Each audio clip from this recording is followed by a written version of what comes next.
the gallows today.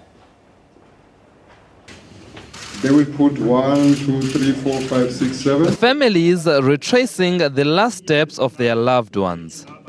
For some, the journey was too painful. This particular group were PAC members who took part in intense political protests in Paarl in 1962. Nkosana Maseti, hanged in September 1967, was the last to be exhumed as part of this PAC Paarl group. She says her father left them young, they struggled growing up without parents, and that it's been a painful journey, but she hopes that her father rests in peace.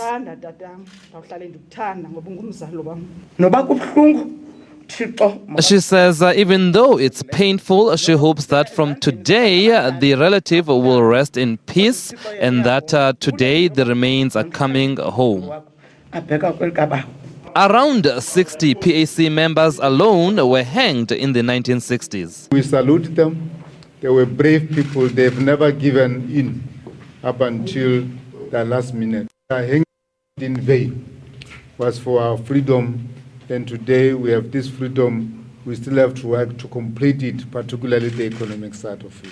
The apartheid government denied families the opportunity to bury their loved ones. The remains will be transported to the Eastern Cape, where most of the families come from, for a dignified reburial. While the families are happy to have finally received the remains of their loved one, the entire exhumation project is a painful reminder of the brutality of the apartheid government. Sipho Stirman, SABC News, Pretoria. And you saw him there, PAC leader Narius Moloto. I thank you for being with us, Mr. Moloto. 50 years later, why does it take this long?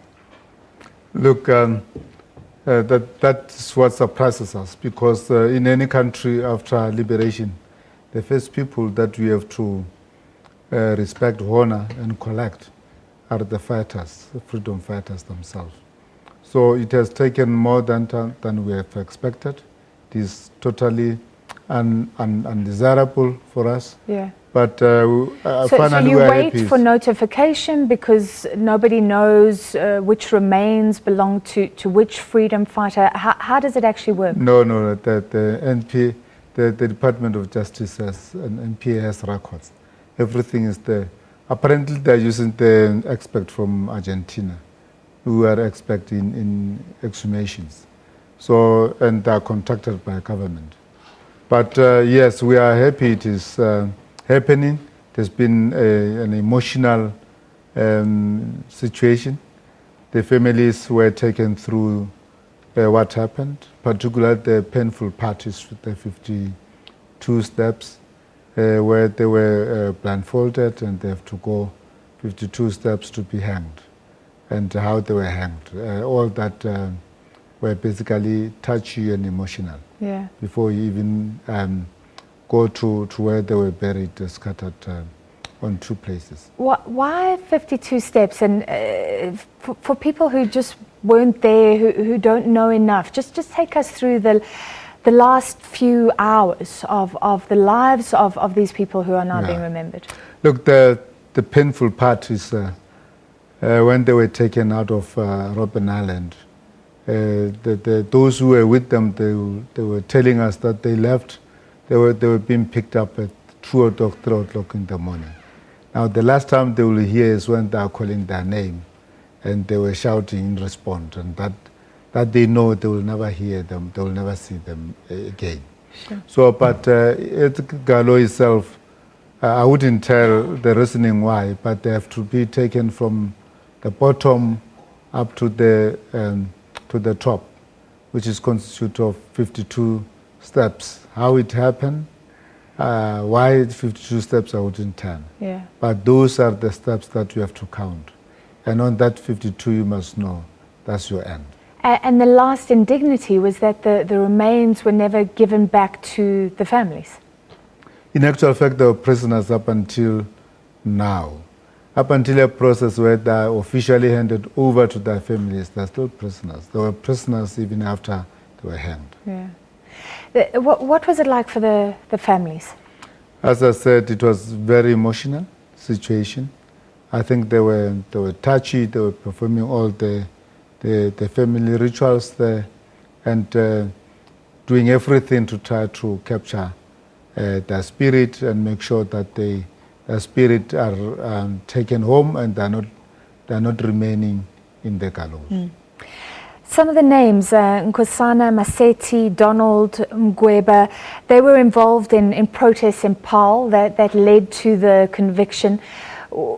Tell us a bit more about the PAC's armed wing, what it was trying to achieve then, how it worked in unison or opposition to the other armed wings, and what were they trying to achieve in PAL? Look, as you know, as a result of the shootings of the 1960, after the PAC campaign, the killing, now the PAC formed a military wing. His initial name was Poqo. Poqo means pew, but that was an arm wing of the PAC. Subsequent to that, I think in 1961, a judge, because there was a confusion in the authorities in understanding what is Poqo. Now they have to establish a commission which confirmed that in actual fact Poqo is PAC. But then it is the initial military wing that were trained and fighting with pangas, but they were fighting the authorities, the apartheid authorities, in revenge, of course, for the killings that happened in 1960, but also as a initial stage of armed struggle against the apartheid regime. So they were using pangas in that protest. What was it all about? The brave men who were using pangas to fight against police officers. Against the police officers, and most of their activities were against the police officers. The establishment, Poqo PAC, identify the establishment of oppressive system, and the police were such institutions. Yeah. Then yes. So this is 9 members in the 60s.